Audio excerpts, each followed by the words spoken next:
Hello everyone, हाय। कैसे हैं आप सभी लोग? आशा करते हूँ आप सभी लोग स्वस्थ होंगे, मस्त होंगे, बढ़िया होंगे और सबकी तैयारी जो है वो बहुत उम्दा, बढ़िया, अच्छी चल रही होगी। कोई इशू, कोई परेशानी नहीं आ रही होगी, है ना? तो चलो आओ आज के सेशन की शुरुआत करते हैं और देखते हैं अपनी पहली न्यूज़। पहला क्वेश्चन, अभी जुलाई में सेबी ने रिकॉग्नाइज किया है बीएसई लिमिटेड को as the supervisory body for research analytics and investment advisers for a period of how much years. ठीक है, तो this is basically been the supervisory body for 5 years। ठीक है, सेबी जो है that is security and exchange board of India recognize किया है BSE limited को एक सुपरविजरी बॉडी। किसके लिए? Research analytic administration and supervisory body and investment adviser in mission and supervisory body for the period of 5 years, जो कि अभी 25 जुलाई से स्टार्ट हो जाएगा। ठीक है, BSc will establish bylaws, standard operating procedures, FAQs, that is frequent asked questions, to guide and facilitate seamless adoption of both of the framework by research analytics and investment advisors. In addition to this, applicant seeking registration or renewal as a research analytics or investment advisor will be required to pay administrative fee specified by both the departments, right. And SEBI की अगर हम बात करें तो we know headquarter जो है वो मुंबई में है और माधवी पुरी बुच जो है वो चेयरमैन है। ठीक है, MPB लिख रही हूँ शॉर्ट में। चलो आगे चलते हैं। Which fintech startup has recently received the final certification from NPCI। ठीक है, किस पर्टिकुलर स्टार्टअप ने फाइनल सर्टिफिकेशन रिसीव किया है national payment corporation of India की तरफ से to operate as a unified payment interface based payment infrastructure provider for banks and fintech companies. तो this has been done by TechFini and TechFini has received the final certification from NPCI। NPCI का headquarter कहाँ है? NPCI का headquarter जो है वो मुंबई में है। ठीक है, और MD एंड CEO कौन है? MD एंड CEO हैं दिलीप Asbe। ठीक है, and the approval basically enables the startup to function as UPI user 2.0 and UPI acquirer 2.0, issuer and acquire both of credit lines on UPI, and it will enable UPI credit card among the others. The company also been certified for UPI unified dispute and issue resolution, making it one of the few platforms capable of addressing the complexities involved in dispute resolution।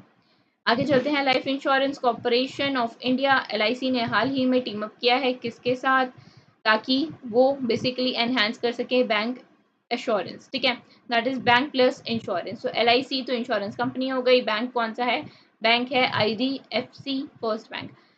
LIC ने basically IDFC first bank के साथ team up किया है under the corporate agency agreement, and this will enhance bank assurance and pursue its mission to provide life insurance cover by 2047। 2047 ही क्यों? क्योंकि 100 साल पूरे हो जाएंगे आज़ादी को, एंड हम डेवलप्ड नेशन जो है बनने की उम्मीद रखते हैं 2047 तक। ठीक है, this association will facilitate more than 1 crore customers of IDFC First Bank to buy LIC policy online by visiting the bank's website। LIC का जो हेडक्वार्टर है वो मुंबई में है एज वी ऑल नो, और सिद्धार्थ मोहंते चेयरमैन है। ठीक है, कौन है? चेयरमैन है LIC के, राइट। चलें आगे, नेक्स्ट देखें। नेक्स्ट है उस स्मॉल फाइनेंस बैंक का नाम बताना है जिसने हाल ही में रिसीव किया है RBI का अप्रूवल फॉर रीअपॉइंटमेंट ऑफ के Paul Thomas as its managing director and CEO, that is chief executive officer, for the another 3 year।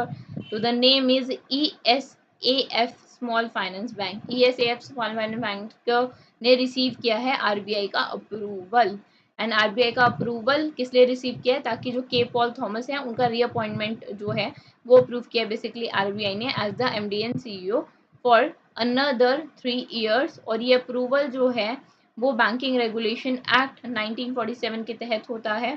And K Paul Thomson was elected as the chairman of board of Sadhan in association of microfinance and impact finance institution. अगर ASAF small finance bank की बात करें तो केरला में इनका headquarter है, त्रिशूर केरला में।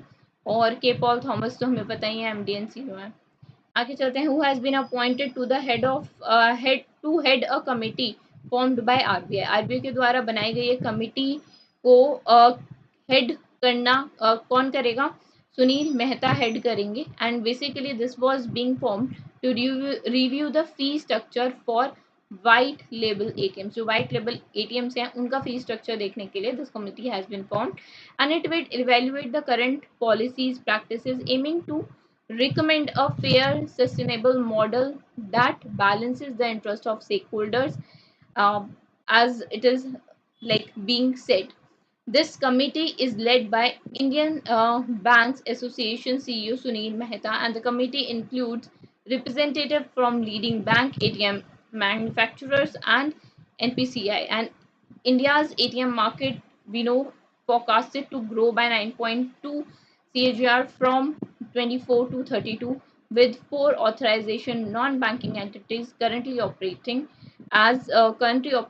WLAs. And interchange fee remains at 17 rupees for financial and 6 rupees for non-financial transaction.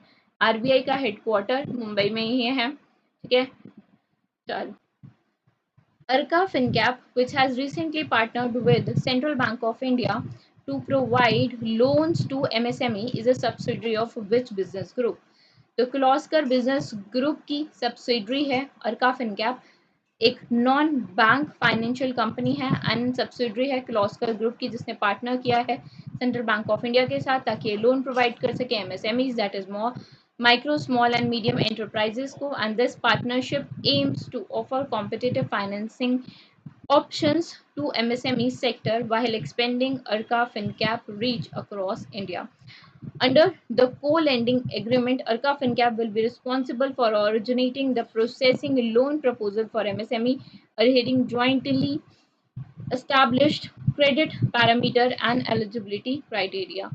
Central Bank of India will take on 80% of the loans with Arca FinCap managing like from with the Arca FinCap managing the account throughout their life cycle. Central bank of India की बात करें तो central bank of India का headquarter कहाँ है? मुंबई में है, ठीक है। Central bank of India and MD and CEO कौन है?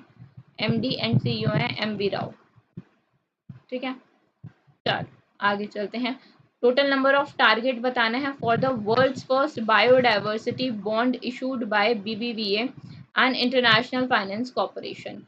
तो टोटल अगर टारगेट अमाउंट बताएं तो that is 70 million US dollar for BBVA Colombia and International Finance Corporation. Both are the member of World Bank Group.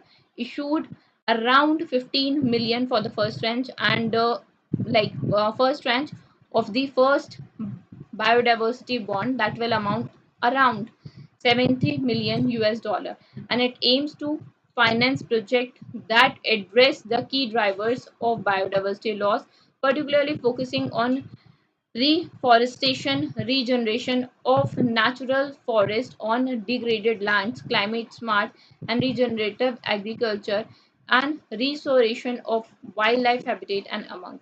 Right, BBVA Colombia is issuing bank and IFC is working as a structure and investor, and the operation include advice to establish eligibility criteria and reporting indicators for the activity that help to protect, basically maintain and improve the biodiversity and ecosystem services, as well as it promote the optimal sustainable management of natural resources. Additionally, IFC will build technical capabilities within BBVA and raise awareness among the its client about the financing opportunities for the biodiversity in Colombia.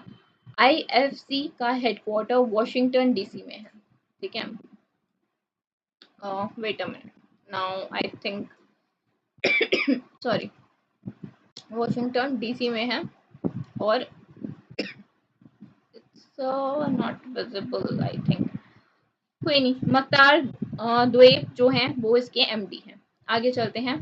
The next one is where was the centre of excellence on classical and quantum communication for 6G inaugurated in July.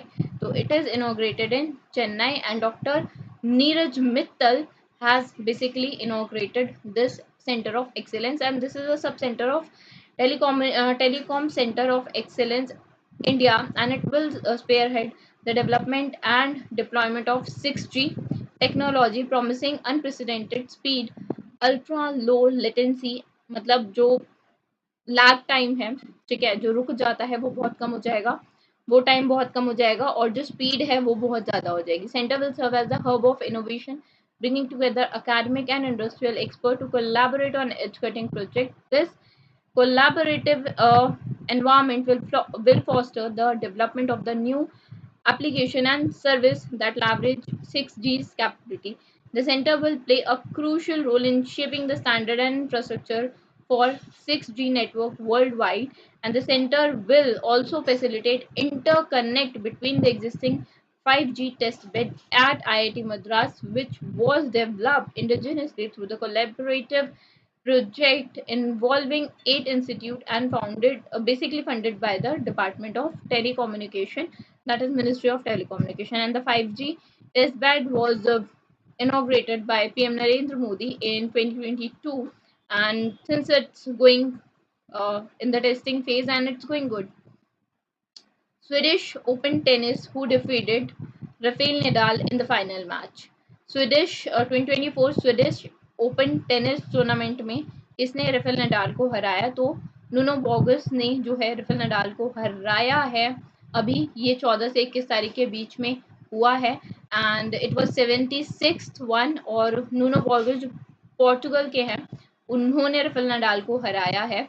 And women singles की बात करें तो Martina त्रीविसन Italy की जो है उन्होंने जीता है। मेन डबल्स में ओरांडो लज एंड राफेल मैटोस ब्राजील के इन्होंने जीता है, और विमेन डबल में प्यांग टान प्लिप्यूच एंड साओ ताई जो चाइनीज ताइपे से हैं इन्होंने जीता है। ठीक है, this you have to remember as you know that. Ursula von der Leyen has been re-elected as the president of which European Commission? She hails from which country? She has been elected as the president of European Commission, and the question is she hails from which country? She hails from Germany. ठीक है, Germany से belong करती हैं, German politician है basically, और ये री elect हुई हैं as the president of European commission for the term of 5 year. पहली बार 2019 में हुई थी।